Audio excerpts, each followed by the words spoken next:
Shalom, puji Tuhan. Hari ini kita akan membahas topik mengenai bagaimana kita mengatasi jiwa atau hati yang terluka. Kita semua tahu, saudaraku, bahwa dalam kehidupan ini banyak hal yang tidak sempurna. Dan seringkali ketidaksempurnaan kehidupan yang karena Adam jatuh ke dalam dosa, sehingga Tuhan mengutuk ular, si jahat, Tuhan juga mengutuk bumi. Sehingga apa? Kehidupan di bumi menjadi tidak sempurna. Dan itu menyebabkan ketika kita tidak menjaga hati kita, ketika kita tidak menjaga jiwa kita dengan baik, maka seringkali kita mengalami yang dinamakan luka batin. Dan kita akan belajar dari firman Tuhan bagaimana kita bisa mengatasi hal-hal yang terjadi dalam kehidupan ini, sehingga ketika kita menghadapi badai pencobaan, saudaraku, kita akan tetap bisa keluar menjadi orang-orang yang lebih daripada orang-orang yang menang. Hati yang terluka saya bagi menjadi 3 bagian ya. Yang pertama adalah rasa bersalah, yang kedua adalah kesedihan ya, yang ketiga adalah kepahitan. Rasa bersalah seringkali pada waktu saya masih ingat ketika saya mendengar Injil 14 tahun yang lalu, Injil yang sebenarnya, bukan hanya sekedar beragama, saudaraku. Kalau saya dari kecil memang sekolahnya di sekolah Kristen, KTP, kartu pelajar, semua Kristen agamanya, agama, saudaraku. Tapi sebetulnya saya waktu itu tidak memiliki hubungan dengan Tuhan, tidak mengenal Tuhan Yesus secara pribadi dan tidak mengerti. Tapi hanya beragama, saudaraku. Agama itu apa? Agama itu baik, karena setiap agama itu mengajarkan orang untuk berbuat baik, saudaraku. Saya tidak percaya kalau ada agama yang mengajarkan orang berbuat jahat ya. Itu bukan agama, tapi itu ajaran yang tidak benar.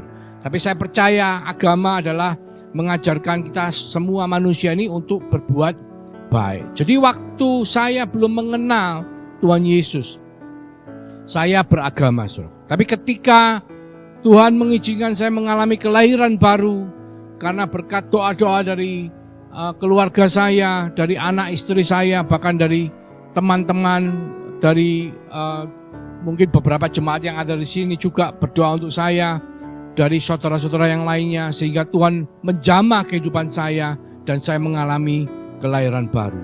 Saudara tahu, ketika saya sadar mengenai Injil yang sebenarnya dan seorang hamba Tuhan mendoakan saya supaya saya menerima Yesus Kristus sebagai Tuhan dan Juru Selamat, dan mendoakan saya untuk melakukan doa pelepasan, saudara, saya sepertinya merasa orang yang sangat bersalah, orang yang paling bersalah di dunia, orang yang paling berdosa di dunia. Saya merasa saya melakukan banyak perbuatan jahat dalam kehidupan saya, menyakiti hati orang, menyakiti Tuhan, bahkan menyusahkan banyak orang dalam kehidupan saya. Dan itu adalah perasaan bersalah, saudaraku. Kita semua tidak akan lepas dari perasaan bersalah itu.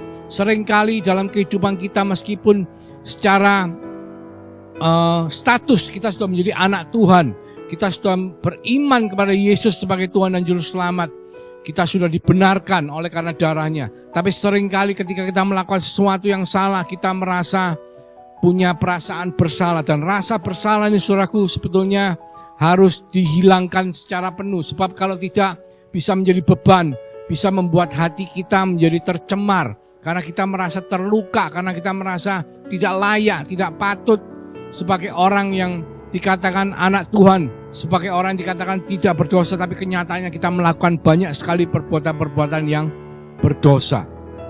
Di Mazmur 38 ayat 4-6 dikatakan, tidak ada yang sehat pada dagingku. Ketika Daud mengatakan, oleh karena amarahmu, tidak ada yang selamat pada tulang-tulangku oleh karena dosaku. Sebab kesalahanku telah menimpa kepalaku. Semuanya seperti beban berat yang menjadi terlalu berat bagiku. Luka-lukaku berbau busuk bernanah oleh karena kebodohanku.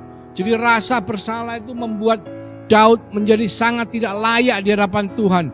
Memang kalau di dalam perjanjian lama, saudaraku, kebiasaan daripada ibadah dari bangsa Israel adalah mereka datang ke bait Allah, mereka datang membawa korban persembahan, dan mereka mengaku salah dan mengaku berdosa. Dan ketika mereka datang dengan membawa persembahan, maka Tuhan mengampuni dosa mereka. Tapi keluar dari tempat itu, saudaraku, mereka melakukan dosa lagi. Sehingga mereka harus kembali lagi ke bait Allah untuk membawa korban lagi dan untuk meminta ampun supaya dosanya diampuni. Jadi di dalam perjanjian lama sebelum Tuhan Yesus menyerahkan nyawanya di atas kayu salib, supaya oleh karena pengorbanannya, oleh karena darahnya, saudara dan saya yang beriman, maka dosanya semua diampuni sekali untuk selama-lamanya. Maka perjanjian lama sebelum Tuhan Yesus menyerahkan nyawanya di atas kayu salib, sebelum kita bisa beriman kepada Tuhan, maka kita harus tiap hari, tiap kali datang ke bait Allah untuk memohon ampun. Untuk supaya apa? Kita bisa hilang dari rasa bersalah kita. Karena kita tahu Tuhan sudah memeteraikan dalam hati kita. Tuhan mengatakan di kitab Yeremia, di kitab Yeskiel, bahkan di kitab Ibrani, bahwa Dia akan memberikan hati yang baru kepada saudara dan saya. Dia akan memeteraikan hukum itu, memeteraikan kebenaran itu dalam hati nurani kita. Sehingga ketika kita melakukan sesuatu yang salah, saudaraku, hati nurani kita akan mendakwa kita, akan mengingatkan kita. Roh Kudus yang Tuhan meteraikan dalam kehidupan saudara dan saya akan mengingatkan kita. Jangan berbuat itu. Itu salah, itu berdosa, itu tidak benar. Dan hal seperti itu membuat akhirnya kita merasa bersalah, saudaraku. Ketika kita merasa bersalah yang berlebihan, seperti Daud pada perjanjian lama, maka kita akan merasa tidak enak sekali dalam kehidupan ini. Seperti di Mazmur 38 ayat 4 sampai 6 yang kita baca tadi. Bahwa dikatakan tidak ada yang sehat pada dagingku oleh karena amarahmu. Karena apa? Kita merasa Tuhan itu masih marah sama kita. Karena di perjanjian lama dikatakan bahwa yang memisahkan kita dengan Tuhan adalah dosa-dosa kita. Dan ketika kita melakukan kesalahan, kita merasa berdosa dan kita merasa Tuhan jauh dari kita. Tetapi saudaraku, di dalam perjanjian baru, ketika Tuhan mengatakan bahwa Dia telah masuk, bukan dengan membawa korban persembahan, tapi Dia mempersembahkan dirinya sendiri sebagai anak domba Allah, membawa darahnya sendiri untuk masuk ke hadirat Allah, menghadap kepada Bapa. Supaya apa? Supaya saudara dan saya, semua dosa-dosa kita ditutup dengan kuasa darah anak domba Allah, dihapus, dibenarkan oleh karena kasih karunia anugerah Tuhan. Maka kita semua layak di hadapan Tuhan. Kita tidak boleh merasa bahwa kita masih berdosa. Karena apa? Kalau sekarang kita menghadap kepada Tuhan, yang Tuhan lihat, yang Bapa lihat di dalam diri kita adalah darah Yesus, pengampunan Yesus, yang oleh karena iman kita percaya, maka kita semua sudah dibenarkan. Jadi apapun yang saudara lakukan, selama saudara masih beriman kepada Yesus Kristus sebagai Tuhan dan Juru Selamat, dan saudara tidak menghujat Roh Kudus, maka dosa saudara sudah diampuni oleh Tuhan. Kita harus mengerti bahwa semua perasaan bersalah itu ada dalam benak pikiran kita. Tapi secara de facto kita melakukan kesalahan, kita merasa kita berbuat dosa. De jure, hukumnya kita sudah dibenarkan oleh Tuhan. Jadi jangan sampai seperti yang pada waktu berapa tahun yang lalu saya mengajar di sekolah orientasi melayani SOM di sebuah gereja. Dan ketika saya mengajar mengenai doktrin keselamatan, mengenai pelajaran mengenai keselamatan, itu saya tanya kepada murid-murid saya, siapa di antara kita yang di sini apabila 1 jam lagi terjadi kiamat yang tidak yakin bisa masuk surga? Itu ada yang ngangkat tangan, saudaraku. Terus saya tanya, loh, bukankah sudah beriman, bukankah sudah dibaptis? Ya, sudah beriman, sudah dibaptis. Tetapi dia merasa kalau nanti pada waktu kiamat, terus dia belum sempat minta ampun atas dosa-dosa terakhirnya, maka dia masih dalam status orang yang berdosa. Dan orang berdosa tidak bisa masuk surga. Nah, itu konsep yang salah, dan itu yang menyebabkan pikiran seperti itu, yang menyebabkan kita merasa bersalah setiap saat. Kadang-kadang kita malah merasa tidak berani menghadap Tuhan. Padahal Tuhan ngomong, datanglah kepadaku, hai yang berbeban berat, yang letih lesu, terimalah bebanku daripada Tuhan yang ringan. Lepaskan beban kita di hadapan kaki Tuhan. Malah Tuhan tuh minta kita datang. apapun dosa kesalahan yang telah kita perbuat. Karena sebenarnya saudara, kalau kita mengerti arti kata dosa, hamartano ya, itu artinya apa? Meleset sasaran, saudaraku. Saudara kalau main panser yang dilemparkan di bullseye ya, di target utama, kalau saudara meleset, itu namanya hamartia atau dosa. Jadi dosa itu artinya meleset dari sasaran. Jadi kursi diciptakan untuk didudukin, ya toh? Jadi kalau kita pakai untuk tangga mengganti lampu yang putus, bisa enggak? Bisa. Tapi itu berdosa. Arti dari berdosa itu seperti itu. Jadi kalau kita seharusnya berbuat baik, kita tidak berbuat baik, kita berdosa. Cuman puji Tuhan, saudaraku, Yesus Kristus telah mati di atas kayu salib, supaya apa? Supaya saudara dan saya yang penuh dengan kelemahan, penuh dengan dosa, itu dibenarkan, diampuni. Jadi status kita dirubah dari orang yang berdosa menjadi orang yang dibenarkan. Oleh karena itu, janganlah kita tetap bersikuku bahwa kita adalah manusia yang berdosa. Karena Yesus telah mengampuni dosa saudara dan saya. Di Amsal 20:27, roh manusia adalah pelita Tuhan yang menyelidiki seluruh lubuk hatinya. Jadi seringkali ketika kita melakukan sesuatu yang tidak benar, roh Tuhan itu sudah memberikan kita untuk bisa mengerti bahwa apa yang kita lakukan itu tidak benar, sehingga perasaan bersalah itu bisa keluar. Di Roma 3:23-24 dikatakan, karena semua orang telah berbuat dosa dan telah kehilangan kemuliaan Allah, dan oleh kasih karunia telah dibenarkan dengan cuma-cuma karena penebusan dalam Kristus Yesus. Jadi saudara, jangan sampai kita dihantui oleh perasaan bersalah. Karena Tuhan telah menghapus semua dosa-dosa saudara. Apalagi kalau itu terjadinya sudah lama sekali, saudaraku. Di masa lampau, ya mohon maaf, mungkin ada beberapa dari anak Tuhan yang dulunya pernah membunuh orang, pernah melakukan dosa-dosa yang tidak terpikirkan, saudaraku. Ketika orang tersebut, saudara kita, datang ke hadapan Tuhan, dia minta ampun, dia beriman kepada Yesus, maka Tuhan dengan kasih karunia-Nya membenarkan dia. Dan saudara yakin bahwa status saudara adalah manusia yang tidak berdosa. Di Kolose 2:13 dikatakan, kamu juga meskipun dahulu mati oleh pelanggaranmu dan oleh karena tidak disunat secara lahiriah, telah dihidupkan Allah bersama-sama dengan Dia sesudah Ia mengampuni segala pelanggaran kita, dengan menghapuskan surat hutang yang oleh ketentuan-ketentuan hukum mendakwa dan mengancam kita, dan itu ditiadakannya dengan memakukannya pada kayu salib. Jadi Yesus telah membayar lunas saudara dan saya. Apapun yang kita lakukan, hutang apapun, hutang maut, hutang semua, sengat maut telah dikalahkan oleh Tuhan. Tuhan telah menghapus hutang-hutang kita dengan apa? Memakukan semuanya di atas kayu salib. Bahkan kutukan-kutukan yang terjadi itu semua telah ditebus oleh Kristus di atas kayu salib. Dan ini adalah firman Tuhan, saudaraku. Jadi Tuhanlah yang membuat saudara dan saya seharusnya tidak memiliki lagi perasaan yang bersalah. Dan izinkan Tuhan, datang kepada Tuhan untuk kita bisa menghilangkan rasa bersalah kita.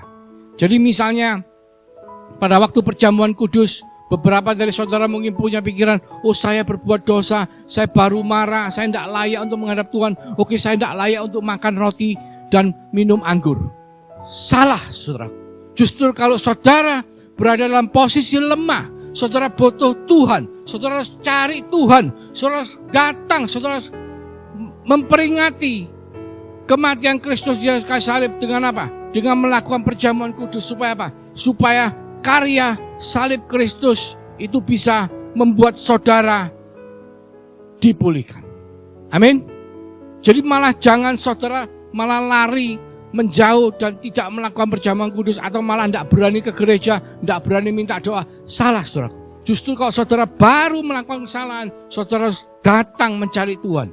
Saudara harus duduk di bawah kakinya, sujud di altarnya, Supaya apa? Supaya Tuhan mengubah hati saudara. Supaya Tuhan mengangkat seluruh beban saudara. Dan Tuhan memberikan kuk yang ringan supaya saudara dan saya boleh mengenakan dan berjalan bersama-sama dengan Tuhan. Jadi untuk mengatasi hati yang terluka, yang pertama adalah menghilangkan rasa bersalah oleh karena dosa atau kesalahan yang saudara dan saya sudah perbuat. Dan yang masih akan diperbuat. Karena apa saudaraku? Selama kita masih hidup di alam yang natural ini, maka banyak sekali perbuatan-perbuatan kita yang mungkin tidak sempurna. Karena kita memang tidak sempurna. Tapi kita harus makin hari makin serupa seperti Kristus. Oleh karena itu kita harus percaya salib Kristus, karya salib Kristus, dan keselamatan anugerah yang daripada Tuhan. Bukan oleh karena perbuatan kita. Itu yang pertama. Yang kedua adalah bagaimana kita bisa mengatasi kesedihan. Jadi kesedihan itu terkadang bukan hanya karena perbuatan kita dan bukan juga mengenai kita sendiri. Tetapi kadang-kadang juga kita sedih kalau kita melihat orang yang kita kasih itu terluka. Melihat orang lain menderita, kita juga bisa merasa sedih, saudaraku. Kadang-kadang kita melihat, contoh misalnya ada cerita seorang ayah kaya raya yang memberikan warisan kepada anaknya semua. Setelah dia berikan warisan kepada anaknya semua, terus dia tahu-tahu menjadi pengemis di pinggir jalan karena apa? Dibuang sama anaknya. Kita bisa merasa sedih, kita bisa merasa jengkel, kita bisa merasa marah. Dan kesedihan ini membuat hati kita terluka. Kadang-kadang membuat kita emosi, saudaraku. Kadang-kadang membuat banyak hal terjadi dalam kehidupan kita. Kalau kita lihat Daud, bagaimana Daud bisa mengatasi rasa bersalahnya, bagaimana Daud bisa minta kepada Tuhan supaya Tuhan tidak mengambil rohnya daripada Daud. Itu adalah kita dengan membaca Mazmur 51 seluruh pasal, saudaraku. Dan itu sangat penting supaya kita bisa mengatasi hati kita yang terluka. Ya, di Mazmur 31 ayat 10 dikatakan, "Kasihanilah aku, ya Tuhan, sebab aku merasa sesak. Karena sakit hati mengidaplah mataku, meranalah jiwa dan tubuhku. Sebab hidupku habis dalam duka dan tahun-tahun umurku dalam keluh kesah. Kekuatanku merosot karena sengsaraku dan tulang-tulangku menjadi lemah." Jadi Daud pada waktu dia dikejar-kejar oleh Absalom, juga pada waktu dia dikejar-kejar oleh Saul, dan dia di dalam kesakannya pada malam hari karena dia ketakutan, dia sedih sekali. Dia yang adalah seorang bapa yang menyayangi anaknya Absalom, anaknya bersalah membunuh kakaknya sendiri, diampuni oleh Daud, kembali ke rumahnya, dikembalikan semua istananya dikembalikan, tapi pada akhirnya Absalom malah mau membunuh Daud. Di dalam kesedihannya dia datang kepada Tuhan, dia berdoa, bermazmur kepada Tuhan. Dia mengatakan, "Sebab hidupku habis dalam duka dan tahun-tahun umurku dalam keluh kesah. Kekuatanku merosot karena sengsaraku dan tulang-tulangku menjadi lemah." Jadi ketika saudara dan saya mengalami kesedihan yang begitu membuat hati kita hancur, saudaraku, kita perlu untuk seperti Daud, belajar seperti Daud, bagaimana Daud bermazmur kepada Tuhan, mencari Tuhan selalu, bahkan mengatakan ketika ayah dan ibunya meninggalkan dia pun Tuhan tidak akan pernah meninggalkan dia. Dan itu adalah pelajaran yang kita harus ambil dari bagaimana Daud bisa mengatasi hatinya yang terluka, bisa menghadapi kesedihan yang berlebihan dalam kehidupannya. Pertama, kalau kita ingat cerita daripada Daud, ketika Daud ditegur oleh Nabi Nathan karena Daud telah merampas Batsheba dari Uria. Saudara tahu, Batsheba adalah wanita istri dari Uria. Uria adalah salah satu perwiranya Raja Daud. Ketika pada musim berperang, semestinya Daud sebagai raja dia ikut berperang, tapi dia tidak ikut berperang. Dia naik ke atas sotoh rumahnya dan dia melihat ke rumah sebelah, dan di situ dia melihat Batsheba, istri dari Uria itu sedang mandi, saudaraku. Dan setelah dia melihat istri Uria yang sedang mandi itu, Batsheba, lalu dia memanggil Batsheba untuk datang dan dia berselingkuh dengan Batsheba. Setelah waktu berjalan ternyata Batsheba hamil, saudara.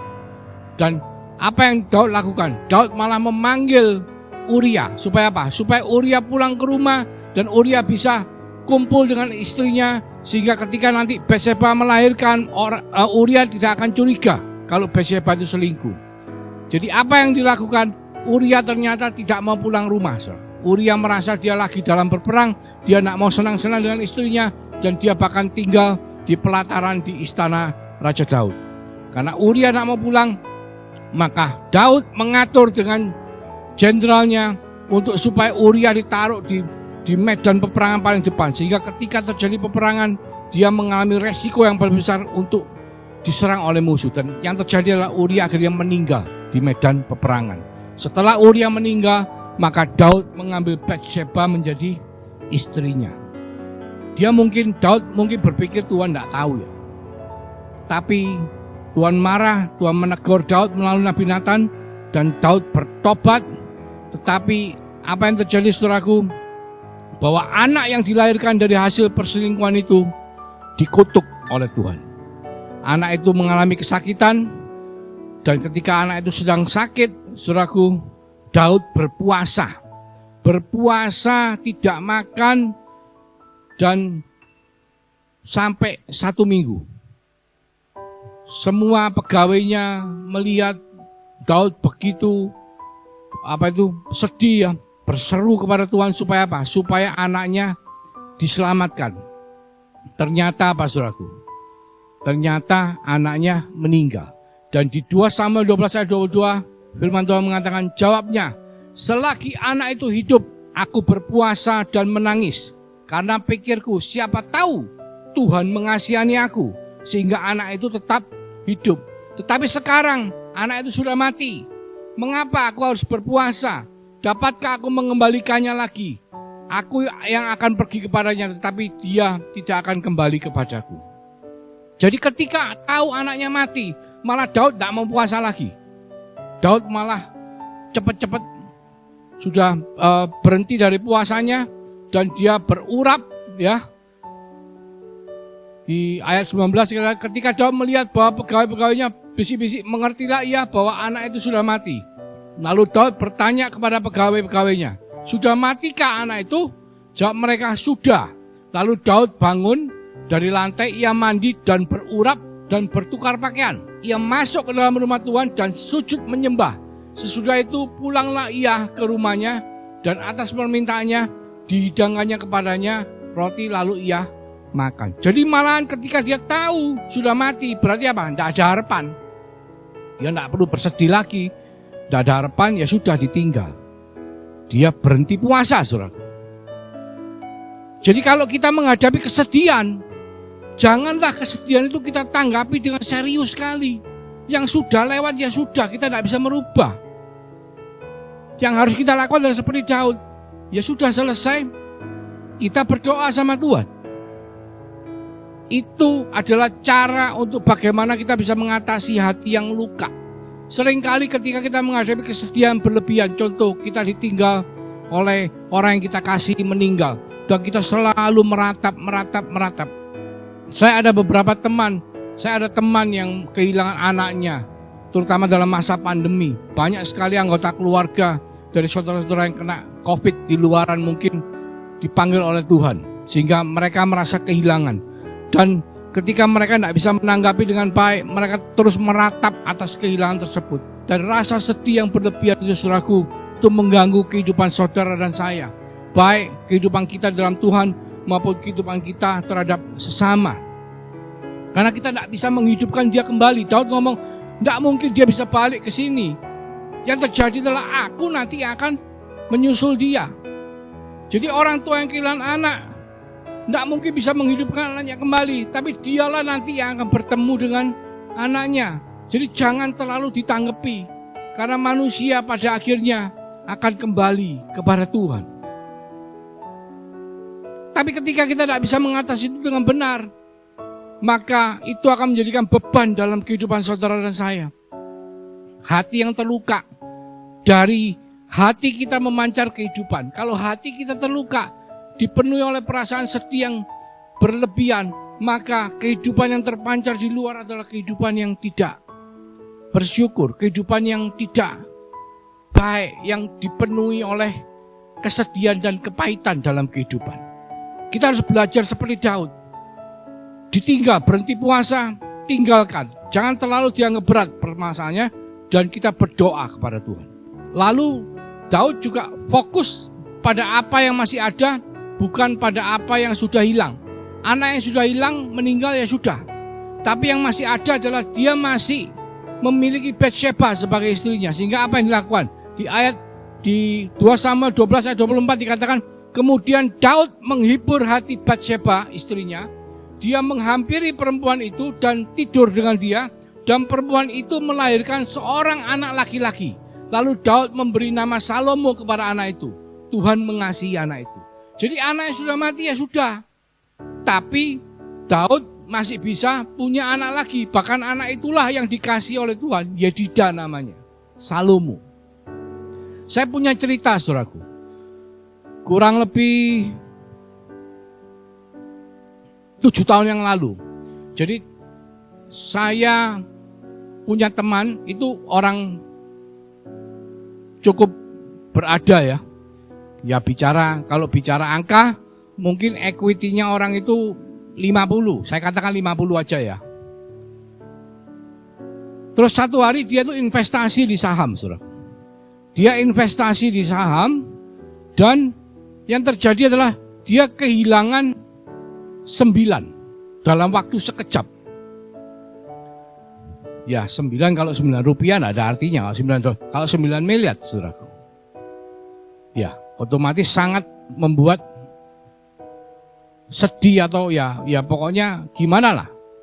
Pasti bingung ya. Pasti stres. Hatinya pasti kocar-kacir dah karu-karuan. Punya 50, kehilangan 9. Saudara tahu apa yang terjadi? Bunuh diri, saudara. Orang yang meninggal. Saudaranya itu sampai bingung. Loh, iki loh, si punya sak gini. Ya memang kalah sak gini, tapi si punya sak gini. Punyanya itu jauh lebih banyak daripada yang ruginya. Tapi dia tidak bisa berpikir seperti Daud. Daud mikirnya apa? Fokus pada apa yang ada, bukan pada apa yang sudah hilang. Kalau kita invest, kita sudah rugi, ya sudah, jangan dipikirin. Tapi kita kan masih ada. Nah, yang ada ini kita kelola dengan baik. Amin. Nah, Daud pun begitu. Yang anaknya sudah meninggal, ya sudah, tidak mungkin aku bisa bawa balik. Ya toh? Tapi aku masih punya Batsheba. Aku mau punya anak lagi. Puji Tuhan, yang satunya, ada 2 teman saya, kurang lebih kondisinya mirip. Kerugian juga dalam jumlah besar, cuman asetnya masih jauh melebihi daripada kerugiannya. Dia sempat berpikir, wis aku cek goblok yo, wis aku tak bunuh diri. Tapi terus dia akhirnya, karena dia punya mentor, dia minta didoakan oleh mentornya. Ya. Setelah didoakan, cerita gini, terus didoakan, diberitahu loh, kamu tuh lo masih punya banyak. Yang sudah rugi ya sudah, biarin. Yang penting yang punya ini yang dikelola yang baik. Seringkali dalam kehidupan, saudaraku, kita tidak menyadari itu. Karena apa? Karena ketika kita menghadapi suatu permasalahan dan kita merasa seakan-akan semua itu menjadi musuh kita. Kita doa, Tuhan tidak jawab. Kita cari jalan keluar, tidak ada jalan keluar. Seakan-akan seluruh dunia itu menjadi musuh kita. Sehingga kita lupa bahwa sebetulnya kita tuh masih punya banyak. Kita masih memiliki banyak yang Tuhan percayakan dalam hidup kita. Tapi kita fokusnya sama yang hilang. Sama yang sudah tidak bisa kita dapat. Jadi puji Tuhan, teman saya yang satunya ini akhirnya dia sadar, saudaraku. Dan hari ini, saudaraku, dia berkembang sebagai bisnismen sedemikian rupa. Kerugiannya itu tidak ada artinya lagi. Tidak ada seperberapanya dari yang dia miliki hari ini. Karena apa? Karena dia fokus dengan yang masih ada. Hari ini, saudaraku, kita belajar dari Daud. Bagaimana hal-hal yang terjadi dalam kehidupan kita membuat kita sedih, membuat kita marah, luka. Itu kita bisa atasi dengan baik. Dengan firman Tuhan, dengan datang kepada Tuhan, maka Tuhan akan memampukan kita untuk mengatasi semua. Di Yesaya 61 ayat 1-3 dikatakan, Roh Tuhan Allah ada padaku, oleh karena Tuhan telah mengurapi aku. Ia telah mengutus aku untuk menyampaikan kabar baik kepada orang-orang yang sengsara dan merawat orang-orang yang remuk hati, untuk memberitakan pembebasan kepada orang-orang tawanan dan kepada orang-orang yang terkurung kelepasan dari penjara, untuk memberitakan tahun dan rahmat Tuhan dan hari pembalasan Allah kita, untuk menghibur semua orang berkabung, untuk mengaruniakan kepada mereka perhiasan kepala ganti abu, minyak untuk pesta ganti kain kabung, nyanyian puji-pujian ganti semangat yang pudar, supaya orang menyebut mereka pohon terbanting kebenaran, tanaman Tuhan untuk memperlihatkan keagungannya. Jadi roh Tuhan yang telah dimenteraikan dalam kehidupan saudara dan saya memampukan kita untuk selalu mempunyai harapan baru dalam Tuhan. Selalu kita bisa melupakan, melewati semua yang menyedihkan, semua hal-hal yang tidak mengenakkan kehidupan kita. Yang ketiga, dan ini seringkali yang paling parah saudara, adalah kepahitan. Kepahitan itu sesuatu hal yang terjadi di masa lalu membuat kita tidak bisa melupakan, tidak bisa mengampuni, dan akhirnya menjadi beban dalam kehidupan pikiran kita. Selalu teringat, selalu membuat kita marah, selalu membuat kita luka, selalu membuat kita ingin membalas, saudara. Karena kita tidak bisa mengampuni. Di Ayub 5 ayat 2 dikatakan, sesungguhnya orang bodoh dibunuh oleh sakit hati, dan orang bebal dimatikan oleh iri hati. Jadi ketika kita tidak bisa menjaga hati kita, mengatasi hati kita yang luka, firman Tuhan mengatakan, orang bodoh dibunuh oleh sakit hati, dan orang bebal dimatikan oleh iri hati. Di Ayub 18 ayat 4 dikatakan, engkau yang menerkam dirimu sendiri dalam kemarahan, demi kepentinganmu kah bumi harus menjadi sunyi dan gunung batu bergeser dari tempatnya. Jadi ketika temannya Ayub mengingatkan Ayub bahwa Ayub sendiri oleh karena kemarahannya, dia yang melukai dirinya sendiri. Seringkali kemarahan, kepahitan, tidak bisa mengampuni. Kelihatannya baik, kita bisa punya semangat untuk balas dendam, tetapi tidak, saudaraku. Karena hati yang seperti itu, hati yang dipenuhi oleh dendam, hati yang dipenuhi oleh sakit hati, luka hati, kepahitan, itu yang membuat menerkam diri kita sendiri. Banyak orang ketika mengalami sakit hati dan mereka tidak sadar. Kalau saya bicara secara umum adalah mengenai fatherless. Fatherless adalah kondisi di mana seorang anak ketika dia masih kecil, dia mengalami ketiadaan bapak. Ketiadaan bapak itu bukan berarti dia tidak punya bapak, tetapi bapaknya tidak memberikan kasih sayang dan tidak membuat anaknya merasa dia itu sebagai anak yang dikasihi, sehingga dia merasa fatherless. Dan kondisi anak yang fatherless itu membuat dia ketika dia besar, dia mengalami krisis identitas. Dia mengalami sebagai anak yang tidak dikasihi oleh bapaknya, sehingga dia selalu mencari bagaimana dia bisa istilahnya membuat dirinya diakui, mencari pengakuan diri. Dan seringkali mencari perhatian supaya orang memperhatikan dia, karena dia waktu kecil tidak pernah diperhatikan oleh orang tuanya. Dan hal-hal seperti itu, saudaraku, itu berlangsung dari kecil sampai dia menjadi besar. Ketika dia tidak mengerti mengenai firman Tuhan bahwa semua kepahitan itu harus diselesaikan. Semua kemarahan terhadap orang tua, kemarahan terhadap orang yang menyakiti diri kita, itu harus diselesaikan di hadapan Tuhan.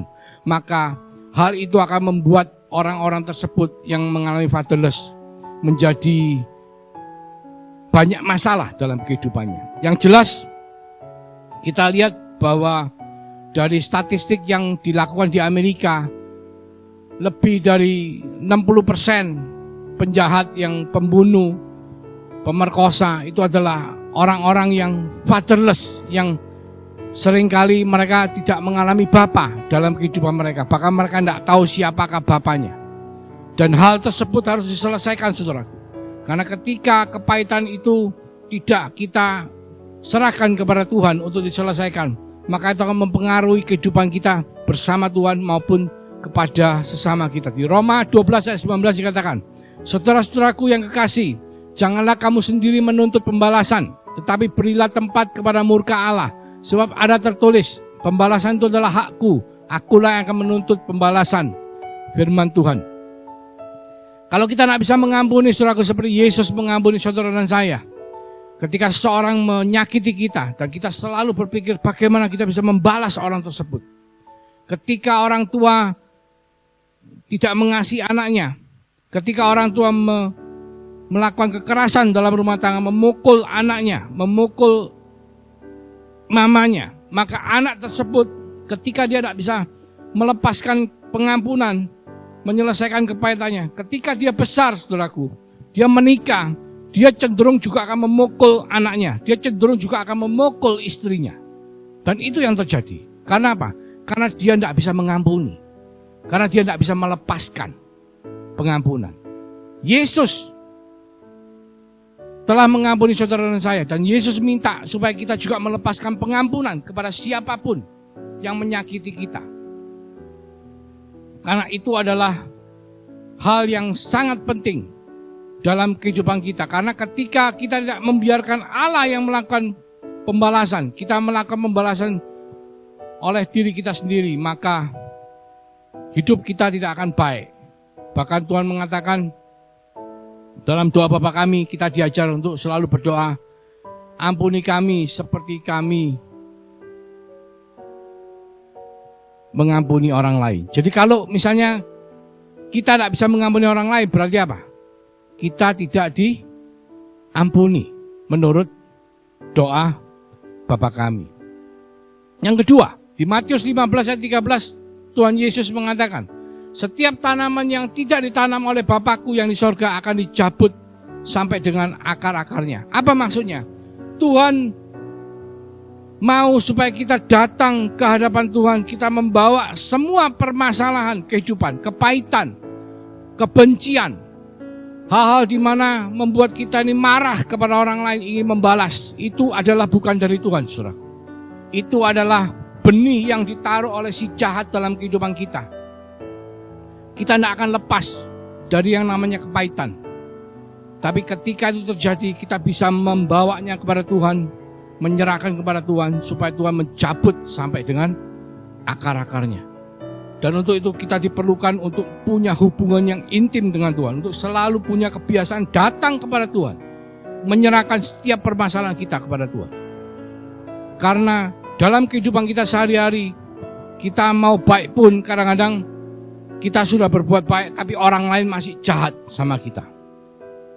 Dan kejahatan daripada orang lain itu, ketika kita tidak belajar untuk melepaskan, membawa kepada Tuhan, mengizinkan Tuhan untuk bekerja, supaya rasa bersalah, supaya kesedihan, bahkan kepahitan yang kita alami dalam kehidupan kita, dinetralisir oleh kehadiran Tuhan. Melalui apa? Melalui meterai Roh Kudus yang ada dalam kehidupan saudara dan saya, dan melalui firman-Nya yang mengatakan bahwa Dia adalah Alfa dan Omega, bahwa Yesus sanggup hadir pada masa lalu, sekarang, ataupun masa depan. Kalau kejadian yang membuat kita merasa tidak bisa mengampuni, merasa sakit, itu terjadi di masa lalu kita, dan kita tidak sanggup untuk menyelesaikan, maka kita ajak, kita doa, kita minta Tuhan hadir pada waktu itu untuk mencabut, menetralisir rasa kepahitan tersebut. Contoh misalnya ada seorang wanita ketika dia muda, belasan tahun dia pacaran, diputus, ditinggal sama cowoknya. 2-3 tahun kemudian dia pacaran lagi, ditinggal lagi sama cowoknya lagi. Dan berikutnya sampai 2-3 kali, sampai 4 kali dia ditinggal oleh cowoknya. Dan dia akhirnya kepahitan.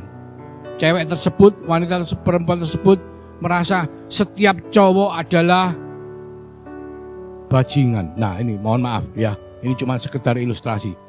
Tapi saya percaya setiap cowok yang mendengar ilustrasi ini akan mengatakan bahwa tidak setiap cowok bajingan. Ini adalah kepahitan yang ditanam oleh si jahat dalam kehidupan perempuan tadi. Dan seringkali hal seperti ini menimpa saudara dan saya.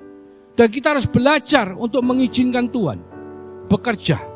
Supaya apa? Supaya hati kita yang terluka ini bisa kita atasi. Kita serahkan semuanya itu ke dalam tangan Tuhan. Di Yesaya 43 ya, sebagai ayat favorit ini. Ayat yang terakhir ya. Yesaya 43 ayat 18. firman-Nya. Janganlah ingat-ingat hal-hal yang dahulu dan janganlah perhatikan hal-hal yang dari zaman purbakala. Jadi yang lewat biarlah sudah lewat. Saya kurang setuju kalau ada pelayanan yang mengajarkan saudara untuk semua problem di masa lalu dibicarakan lagi, kesalahan-kesalahan dibicarakan lagi, lalu diselesaikan dengan pasangan, atau dibicarakan lagi untuk diselesaikan dengan mentor. Tidak, saudaraku. Tuhan mengingatkan jangan ingat-ingat hal yang dahulu. Karena apa? Semua dosa sudah dihapus oleh Yesus di atas kayu salib. Dipakukan, dibayar lunas, saudara. Saudara dan saya statusnya adalah orang yang merdeka, orang yang bebas, orang yang dibenarkan. Dan biarlah Tuhan, izinkan Tuhan hadir dalam hidup kita untuk kita bisa mengatasi jiwa yang luka, hati yang luka, perasaan bersalah, kesedihan, kepahitan, tidak bisa ngampuni orang. Maka ketika kita mau melakukan itu, saudaraku, maka hidup kita akan baik adanya. Mari kita berdoa.